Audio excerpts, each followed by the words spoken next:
tomada de decisão. Aqui é um exemplo de um trade desse, tá? Então, basicamente, a gente vê exatamente o estresse ali da parte vendedora. Vocês podem ver aqui. Estresse de venda.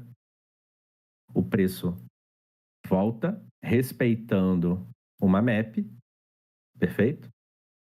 E o FPLM deitado na zero, tá? Nesse momento, devemos buscar mais algumas informações para nossas tomadas de decisão. Então, não é toda vez, galera, que o FPLM sair do estresse, respeitar uma MAP e deitar na zero, que vocês vão sair vendendo, tá? Vocês vão sair vendendo igual maluco. Não é assim que funciona. Vocês precisam olhar outras ferramentas, tá? Primeira coisa que a gente tem que olhar, o encaixe na MAP. Está encaixado na MAP? Tá?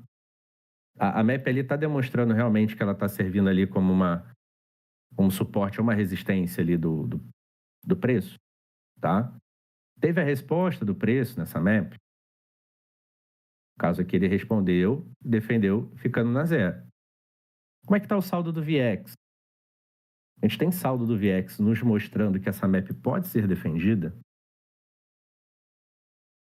Como é que está a DWAL do gráfico? Essa DWAL do gráfico está vendedora? Se a gente está buscando uma venda, essa DWAL está vendedora? E como é que está a DWAL do VX? A DWAL do VX está nos mostrando que essa DWAL está pesando, ou seja, está se distanciando da MAP central, nos indicando força de venda?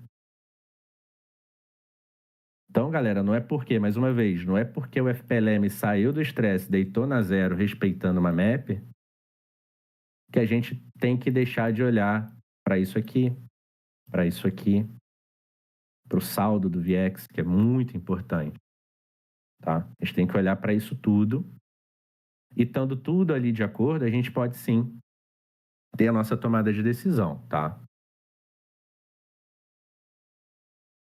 Então, com todos os critérios atendidos, podemos agora posicionar nossas ordens de entrada e o stop.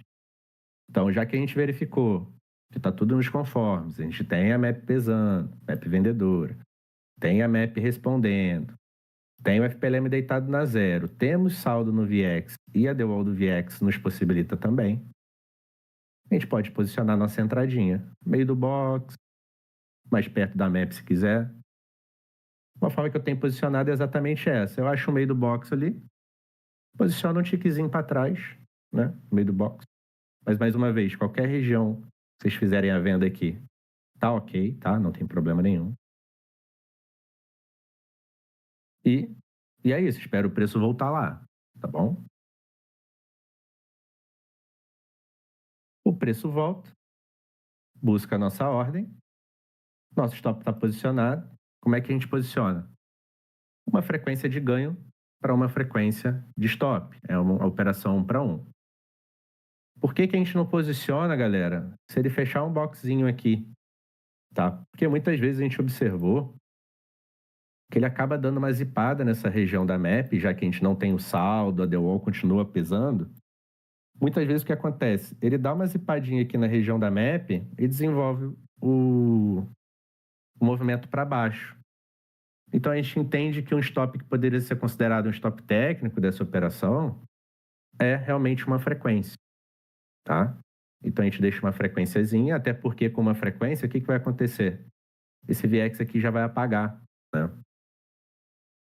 Então, com uma frequência ali, vocês podem ficar tranquilos que, beleza, a operação realmente não andou para o lado que a gente queria, vamos topar, tá? Então, uma para uma de ganho para uma de stop, tá? Adicionais de leitura. Eu gosto muito disso daqui. Vocês devem se lembrar, né?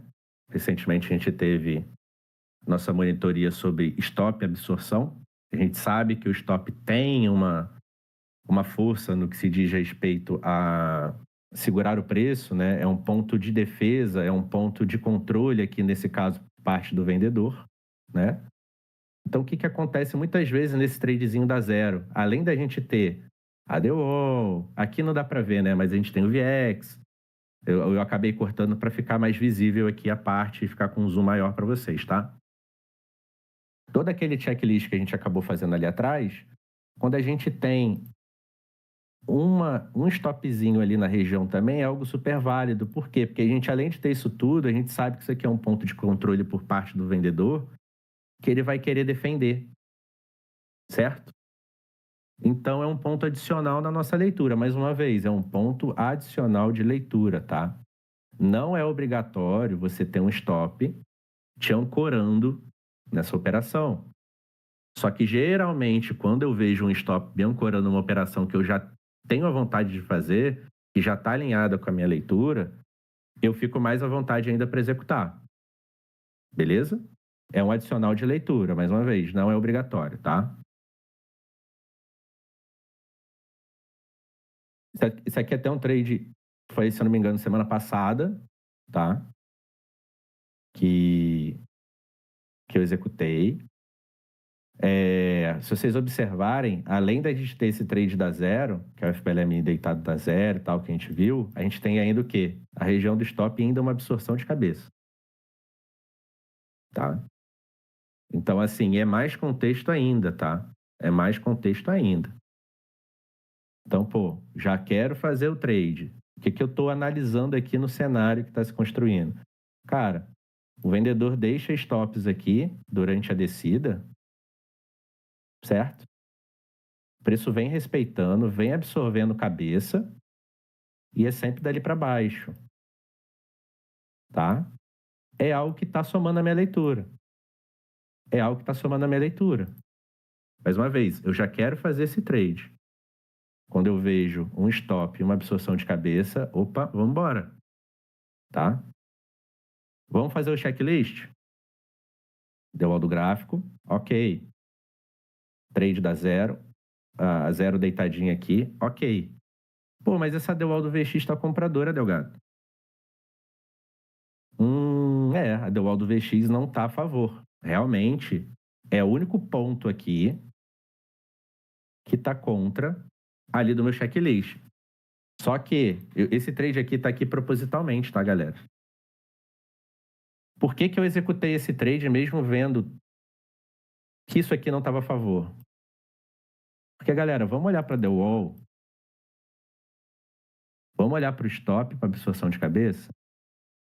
Será que eu tenho que deixar de executar esse trade, mesmo com essa DEWAL pesando da forma que está pesando aqui, super vendedora, sem dar nenhum tiquezinho vendedor aqui? Mais uma vez, respeitando uma região de stop, com absorção de cabeça, com saldo no VIX, eu vou deixar de executar esse trade só por conta dessa DEWAL do VIX aqui? Quando eu tenho esses adicionais de leitura, que é um trade que, cara, tá tudo alinhado, menos a DEWAL do VIX, eu executo, tá? Então, uma forma da gente deixar isso de uma forma mais objetiva. Quando vocês não tiverem adicionais de leitura, igual a gente está tendo aqui, usem como obrigatório essa DEWAL do VIX. Por quê? Quanto mais confirmações, melhor, galera. Quanto mais confirmações vocês tiverem, melhor. Esse caso eu não usei porque, como eu falei, eu tenho mais coisas me ancorando nesse trade. Para mim, é o mesmo cenário que está se formando aqui e eu quero executar. E isso aqui, com isso daqui, acabou me deixando mais à vontade, ao ponto de eu, de certa forma, ignorar esse cara aqui, tá? Mas, mais uma vez, tem que ter isso daqui te ancorando para você poder ignorar esse cara. Senão, se for igual esse exemplo aqui que eu mostrei, que não tem a presença de um stopzinho aqui e tal, é obrigatório. Beleza?